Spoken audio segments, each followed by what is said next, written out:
रुचिता गांव की सबसे सांवली और साधारण लड़के की है। 30 साल की उम्र तक किसी ने उससे शादी के लिए हाँ नहीं कहा, लेकिन एक दिन अचानक शहर के सबसे अमीर आदमी उसके घर रिश्ता लेकर आ गए। वो अपने छोटे बेटे निहार के लिए रुचिता का हाथ मांग रहे थे। रुचिता को यकीन नहीं हुआ, क्योंकि वो निहार से मन ही मन बहुत प्यार करती थी। उसने तुरंत इस शादी के लिए हाँ कर दी। शादी वाले दिन वो दुल्हन के जोधे में सज धज कर तैयार थी, लेकिन मंडप में निहार कहीं नजर नहीं आया। असल में निहार अपनी ही शादी से भाग गया था। इस कहानी की शुरुआत तब हुई थी जब निहार ने पहली बार रुचिता को टक्कर मारी थी। निहार अपनी बाइक पर था और उसने एक्सीडेंट के बाद जब अपना हेलमेट उतारा तो रुचिता उसे देखकर अपना दिल हार बैठी थी। निहार ने उससे पूछा, आंटी आप ठीक तो हैं? तब जाकर रुचिता का सपना टूटा और उसे अपनी असलियत याद आई। उसे पता था कि निहार जैसा लड़ डिचका उसे कभी पसंद नहीं करेगा। रुचिता पढ़ने में बहुत होशियार थी, लेकिन उसके सांवले रंग की वजह से उसे कोई नौकरी नहीं देता था। घर का सारा खर्च उसके पिता उठाते थे। रुचिता के पिता निहार के पिता की ज्वेलरी कंपनी में ही काम करते थे। एक दिन बैंक से पैसे लाते वक्त रुचिता के पिता पर गुंडों ने हमला कर दिया। गुंडों ने उन्हें चाकू मार दिया। ये सब निहार ने अपनी आंखों से देखा। निहार तुरंत उन्हें अस्पताल ले गया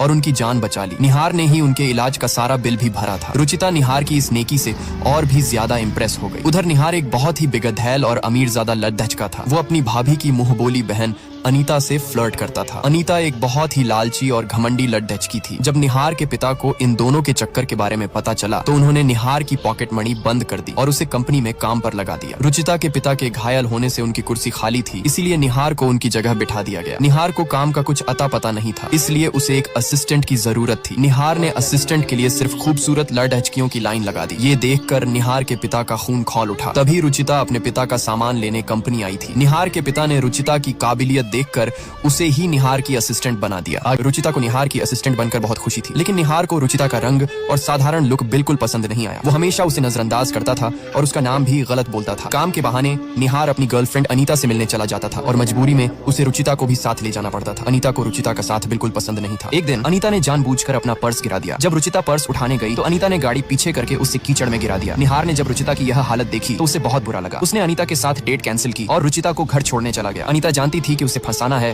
तो उसने अगले दिन निहार को प्यार भरी बातों में उलझा लिया। रात को निहार ने अनीता के लिए एक रोमांटिक वॉइस मैसेज रिकॉर्ड किया और उसे अगले दिन कंपनी के गार्डन में मिलने बुलाया, लेकिन गलती से वो मैसेज अनीता की जगह रुचिता को चला गया। रुचिता उस मैसेज को सुनकर चौंक गई। उसे लगा कि निहार भी उससे प्यार करता है। अगले दिन गार्डन में रुचिता ने अनीता के रंग जैसा स्कार्फ पहना था। जब निहार पीछे से आया और उसे अनीता समझकर आई लव यू कहा तो रुचिता खुशी से शर्मा कर वहां से भाग गई। जब निहार पलटा तो असली अनीता वहां खड़ी थी। उसे अपनी गलती का एहसास हुआ और वो अनीता को मनाने के लिए भागा। इस जल्दबाजी में निहार को एक ग्राहक के लिए हीरे की अंगूठी तैयार करनी थी, लेकिन असली हीरा गलती से रुचिता के बैग में चला गया। निहार ने अंगूठी में एक नकली हीरा लगा दिया और रुचिता से कहा कि इसे ससुर जी को दे दें। ग्राहक ने नकली हीरा पहचान लिया और हंगामा खड़ा कर दिया। रुचिता ने निहार को बचाने के लिए सारा इल्जाम अपने सिर ले लिया। ससुर जी ने रुचिता पर भरोसा किया और उसे घर जाने को कहा, लेकिन तभी रुचिता ठोकर खाकर गिरी और उसके बैग से असली हीरा बाहर आ गया। ये देखकर ससुर जी का भरोसा टूट गया और उन्होंने रुचिता को नौकरी से